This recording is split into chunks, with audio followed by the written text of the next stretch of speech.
What is going on, guys, and welcome back to the channel. If you missed last week's video, we took the ProCharge GTO out and did a bunch of rolling hits with it. So if you want to see that, make sure to go back and check out that video. But we did have the data logger going, and we are experiencing some belt slip in the higher RPMs. So today I want to try to work on getting that belt slip under control. I do have a few more tricks that we want to try to see if we can get it under wraps. Worst case scenario, if we can't, we do have a few other ideas that we are exploring. So let's get through the intro and jump right into today's video.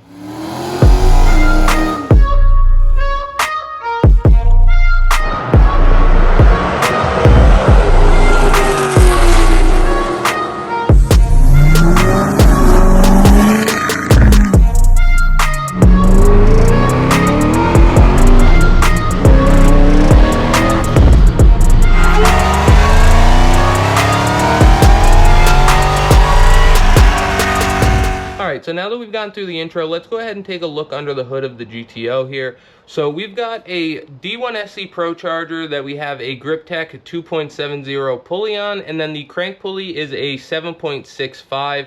It is a pretty extreme combination for the D1SC blower. We are spinning it well over its max rated RPM, so I don't recommend following our pulley ratios, but it has worked for us, and we spray a lot of methanol.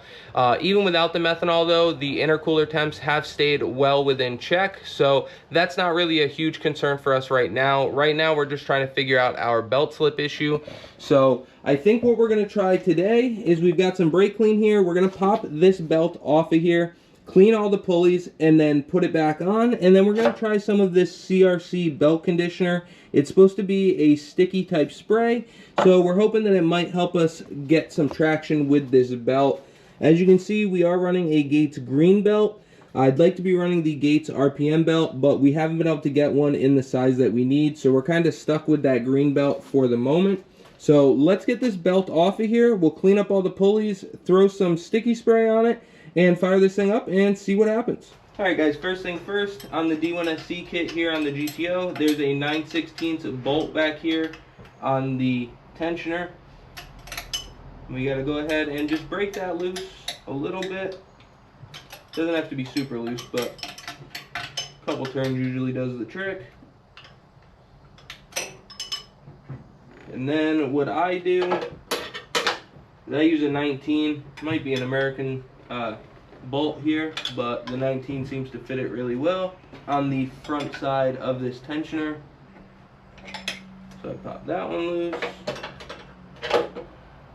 Then I take the 9/16 and we pop this front one here. Doesn't have to be crazy loose, I just bag off on it a little bit here. And then you can start on your tensioning nut.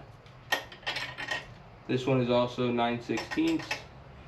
So I really only ever need 2 size wrenches to do this whole process here. You can use a socket on like a little impact gun though, but I can't get to it because of my meth nozzles.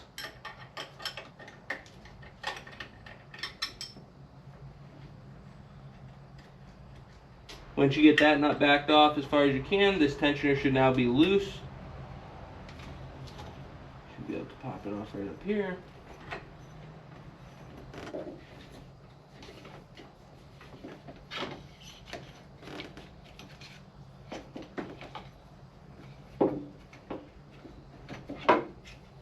And just like that, we got the belt off. Alright, we're going to start up here at the GripTech pulley.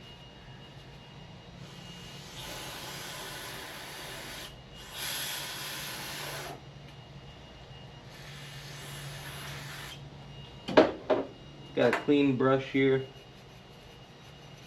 Try to get any little pieces of rubber or anything in there out.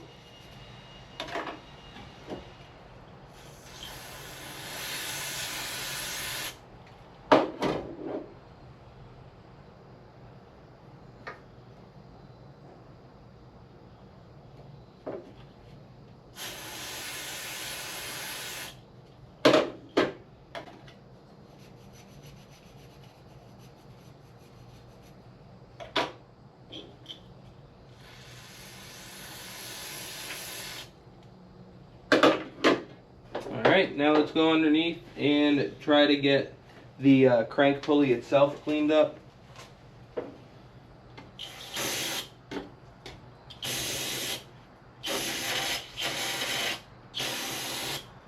Alright guys, while we were cleaning the pulleys and stuff, I noticed that this filter is actually a little dirty, so we're going to pop that off and clean it as well. Shouldn't be that dirty because it's pretty new, but might be getting the belt slip, the dust from it might be going right into it, so we're going to try to get that cleaned off too.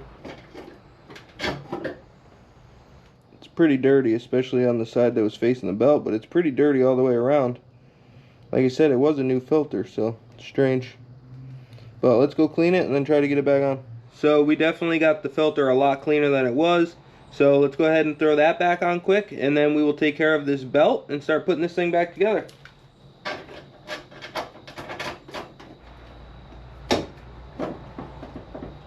Alright, so we got this filter on. Let's go ahead and grab the belt and get that sprayed. Alright guys, so I sprayed this belt with brake clean, and now I've got that CRC belt conditioner that we're going to give a try. I was going to do it on the car with it running, but I hear that makes a complete mess. So I'm going to try to just spray this thing with it off the car, and then we'll let it sit for a second, soak some of it up, and then we'll go put it on the car, and we'll go from there with it. If I have to spray more on the car, we can later, but I'm trying to keep the mess down and not have this stuff sling everywhere.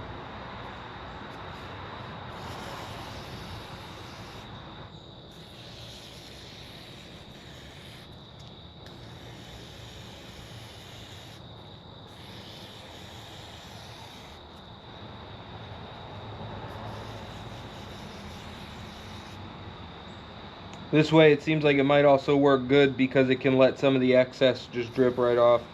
Alright guys, so we've got this belt coated now, and we're going to go ahead and just throw it on and see what happens.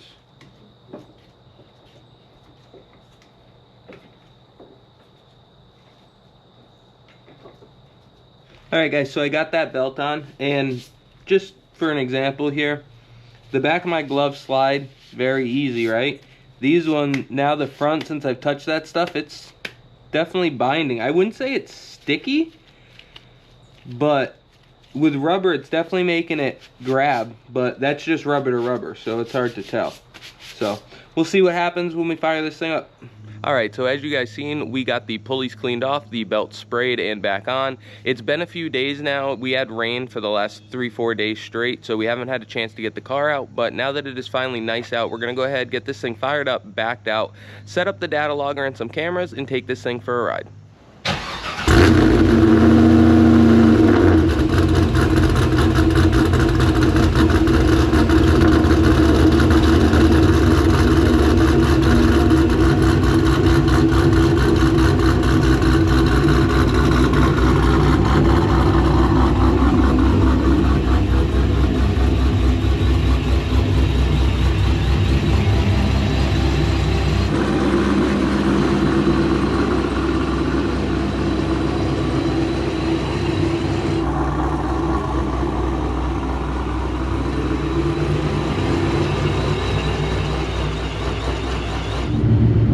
Alright guys, finally got this thing out. We had to go get some fuel in it, but let's take it for a ride and see if the boost still drops off.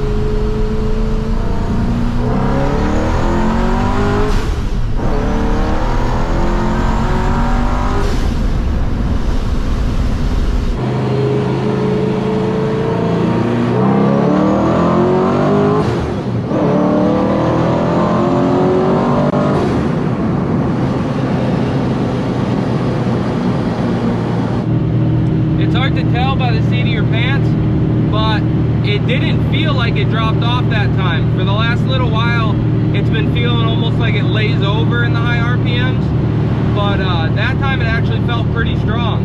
So we'll have to take a look at the log when we get back and go from there. But felt better. And the cool thing was I didn't have to remember to turn my meth on today. I had it wired into the ignition. So now the meth is just always armed, which is how it should have been from the start. But that's besides the point. This roof in this car is so close to my head, especially with this visor. It's a pain for the GoPro mount on my head.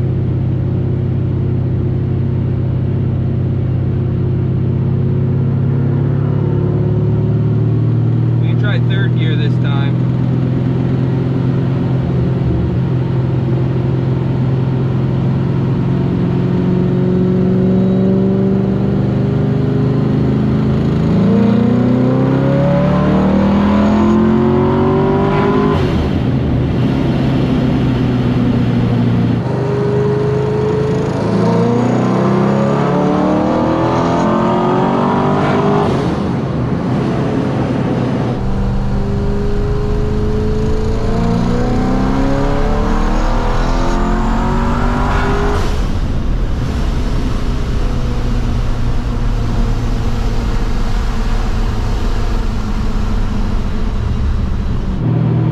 Definitely felt like it's right there.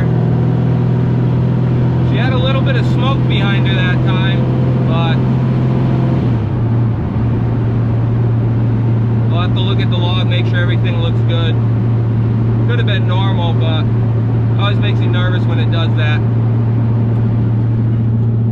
Because I mean, at the end of the day, after all, this thing is still a stock bottom end, so pushing this little blower pretty hard for a completely stock bottom end LS2. Alright guys, so we just got back from taking the GTO for a ride, and it definitely felt a lot better. Looking under the hood here, we don't see any signs of the belt slipping. There's no belt dust or anything on that bracket like there was before. And then we've got the log opened up over here, and we'll go ahead and take a look at it. As you can see, we've got the map pressure up here in kPa, then we've got RPM and IAT. So let's go ahead and run the log forward. As you can see, the pressure starts to climb up and then steadily continues to climb through the RPM range. And before, right around mid 80s to low 90s, it would start chilling right there and then start actually going back down while you were still on throttle. But here you can see it steadily climbs all the way up to about 105 kPa, which is roughly 15 pounds. So it's running right up there. We shifted right around 6200, 61, 62, which is still pretty early for where we're gonna be shifting it, but boost seems to be holding, so that's a plus. The IATs are definitely in check thanks to the methanol we are spraying. And also super happy to report that the belt dressing did not get flung all over the engine bay. So I'd say it's a win for the belt dressing. I definitely think it helped out, along with cleaning the pulleys. I think that was also probably a major help. There could have been any number of things on those pulleys from working on this thing and getting the engine in and everything else. So as far as I'm concerned, I think we've got our belt slip situation under control. As always guys, I appreciate you for checking out the channel. Don't forget to like, comment, subscribe, and ring that bell, and we will catch you on the next one.